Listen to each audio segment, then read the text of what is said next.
Nós estamos muito preocupados com o anúncio da Renda Brasil, já feita pelo Paulo Guedes e por toda a equipe econômica do governo, porque acabar com a política do auxílio emergencial, ou seja, garantir que a população desempregada e os trabalhadores informais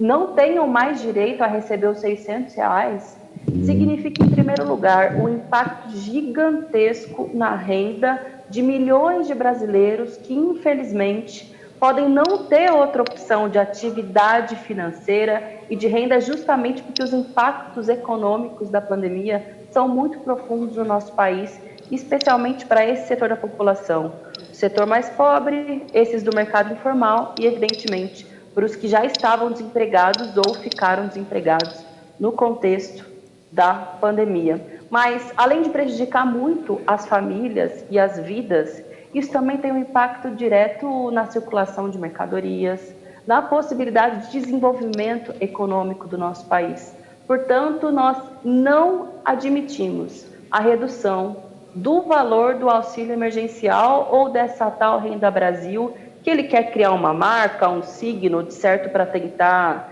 seguir enganando uma parcela da população de que tem alguma responsabilidade, né, por essa conquista que não foi uma garantia, uma implementação, não foi uma política do governo, foi uma conquista do parlamento. Foram os deputados, e aqui eu destaco especialmente os deputados da oposição, que batalharam e conquistaram os R$ 600 para a população brasileira de auxílio emergencial. E agora o governo, inclusive ignorando algo evidente que os dados mostram, que a população brasileira gosta, precisa do auxílio emergencial e reconhece que isso é útil, é importante e está disposta a seguir com esse auxílio, porque sabe que sem esse valor a situação vai ficar muito mais difícil. Mas não bastasse a ameaça de redução para 300, para R$ 250, ele também quer impor o fim da farmácia popular, que garante acesso à população de baixa renda para remédios de uso contínuo, como, por exemplo, para tratar diabetes, tratar pressão alta. É de um nível de crueldade completamente inadmissível. Quer mexer no abono salarial, que inclusive já foi mexido durante a própria reforma da Previdência, mais uma vez penalizando a população mais pobre, os trabalhadores mais pobres do país, e também acabar com o seguro-defeso, que é algo indispensável para os pescadores no período em que precisam paralisar as suas atividades, justamente para poder garantir a preservação das espécies e garantir o equilíbrio socioambiental.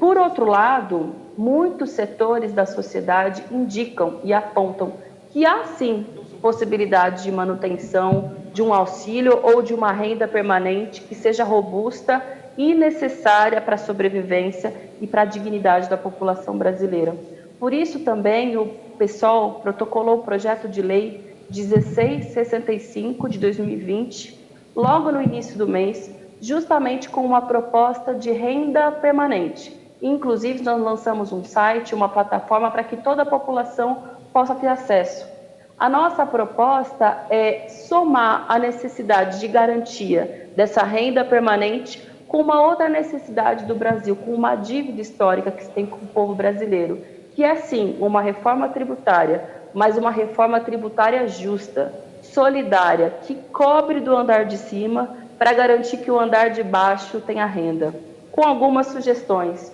como, por exemplo, a implementação, a regulamentação do imposto sobre grandes fortunas,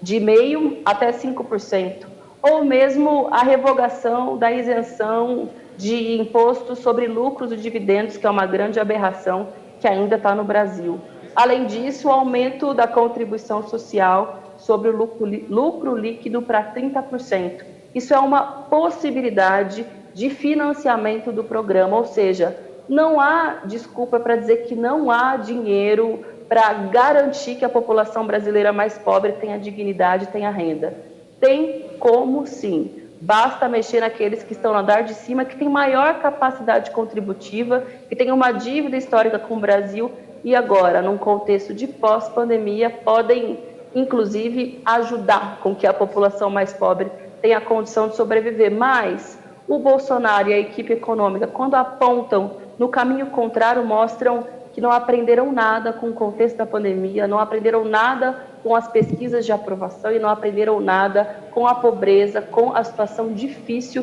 da população brasileira, mas o parlamento pode dar uma resposta, dar um contra-ataque nessa proposta tão cruel contra a população mais pobre do Brasil.